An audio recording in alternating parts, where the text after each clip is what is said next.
Hello and welcome to my final project presentation for DS4100. My name is Alark Bufsar.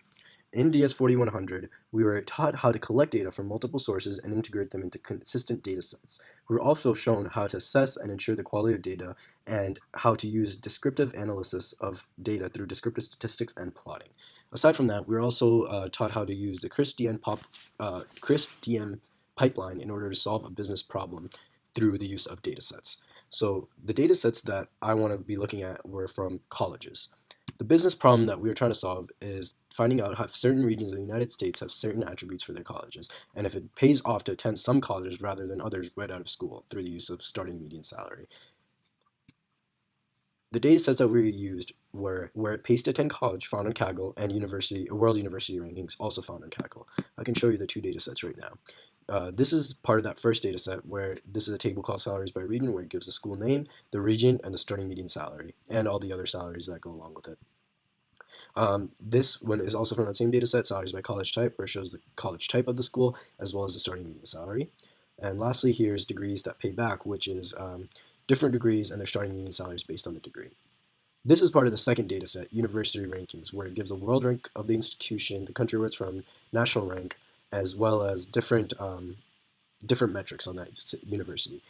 For our purposes, we're only going to be looking at universities that are in the United States and from the year 2015, since this goes all the way from 2012 to 2015. The approach that we're going to be using is using the CRISP-DM pipeline to analyze the predicted results that are made by our models. This CRISP-DM pipeline starts with the business understanding aspect. In the business understanding aspect, we determine the business's objectives, assess the situation, determine data mining goals, and produce a project plan. This goes right along with the business problem, since we're trying to see if some universities going to some universities puts you at an advantage right out of college if you make more money out of some universities rather than others. And we want to see if a university that is higher ranked gives better starting median salaries right out of college. Then we move on to the data understanding part of the CRISP-DM pipeline, where we collect the initial data, describe the data, explore the data, and verify the data quality. We can go ahead and show that right now. Here we are acquiring the data from the four different tables and two different sources. Then, before we can explore the data, we have to do a little bit of cleaning. As you can see, this data is shown in a currency amount with a dollar sign and a comma, which makes it a character type in R. So we have to convert that to a numeric type. So that's what we're doing for all the tables right here. And then we can go ahead and explore the data. We're using different plots to see that the data is normally distributed with some outliers at the right-hand tail. This is for the salaries by college type table. Additionally, this is the salaries by region table, and you can see the same trend, normally distributed data with some outliers. To get rid of those outliers, we use a z-score test, and after that is done, we can see that this no longer has any outliers on the right-hand tail. Same with this other data set. This one was the salaries by college type, and this one was the salaries by region. We also go ahead and do a correlation and a collinearity analysis, but I'm not going to go over that. It is in my R notebook for further reference. We can then move on to the data preparation part of the CRISP-DM pipeline, which includes selecting the data, cleaning the data, and formatting the data.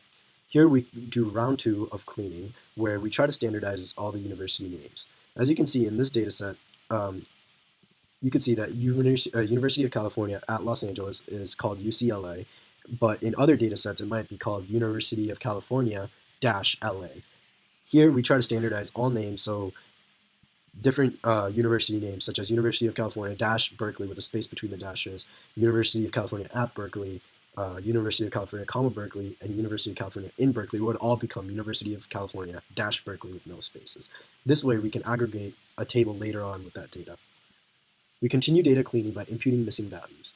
Here we use, for the salaries by region table, we use the average salary for that region to impute the missing values, and for the salaries by college type table, we use the average salary by that college type to impute missing values.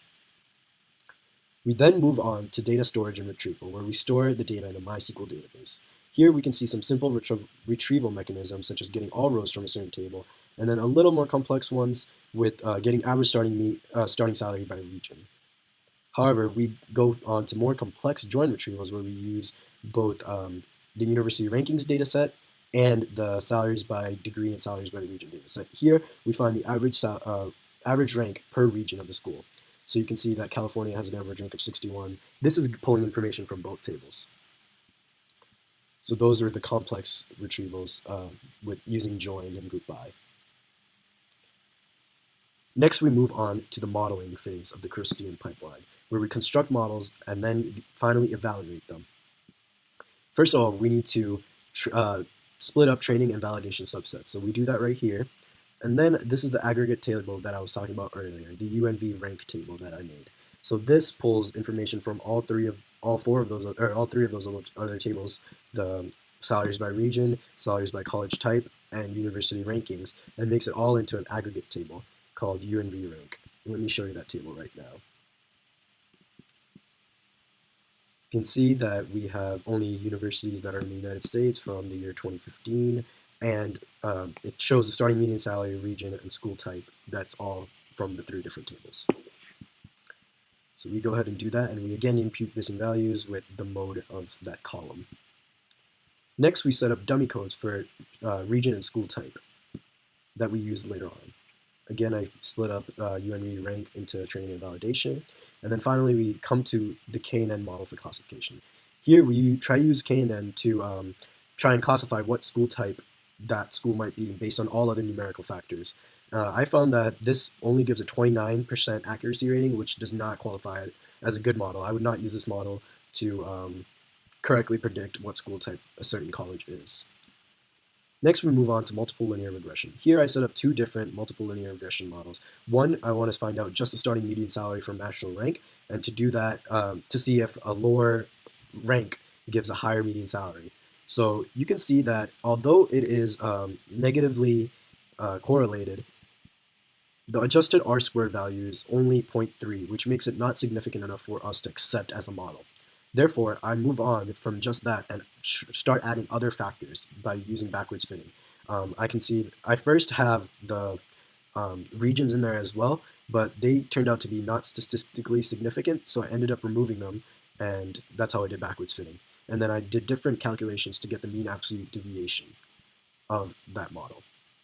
So you can see this is the improved model. The only thing that is not statistically significant is the Ivy League, but I decided to leave that in anyways because if all these other school types are statistically significant, then it would throw off the model if Ivy League just was not in there.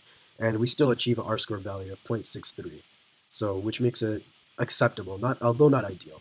We also send up confidence intervals in the UNV rank table, as you can see right here. Test university rank. Set up confidence intervals. The forecast, the difference between these are all the MAD calculations, and then this is the confidence intervals for the low and high bound for that forecast. We then move on to logistic regression models, where we set up a logistic regression model to find out the school type based on all other factors. Again, I use backward fitting and backward elimination to get rid of some things that aren't statistically significant, and find out that starting median salary is not statistically significant, so I get rid of that, and then the improved model has everything that is statistically significant. I find that this model is about 67.64% accurate, which is much better than the 29% of the K&N model. So this is the model that I would choose to correctly predict the school type based on the salary, based on all other factors. So the results that we found out for the business problems, for the first business problem, which was do certain regions of the United States have certain attributes, the accuracy of the models, even with just significant factors, is still shaky at best. It's only about 67% accurate, as we found out right here with the logistic regression model, and only 29% accurate with the K&N model. So although 67% isn't awful, I would still be wary about using it. So that could show that certain regions of the United States do not have certain attributes for their school type and stuff. Also, does it pay off to attend some colleges rather than others right out of school? There's not a strong correlation between university rank and the starting median salary. So the adjusted R-square is only 0.3, which makes it a model that we cannot accept. So it does not mean that the better the college is ranked, the higher your starting salary will be. So yeah, I hope you guys enjoyed this little analysis of school and seeing if more expensive schools or more highly ranked schools actually result in a higher starting median salary, and the answer is no. So I hope you guys enjoyed my presentation. My name is Alark Bofsar. Thank you.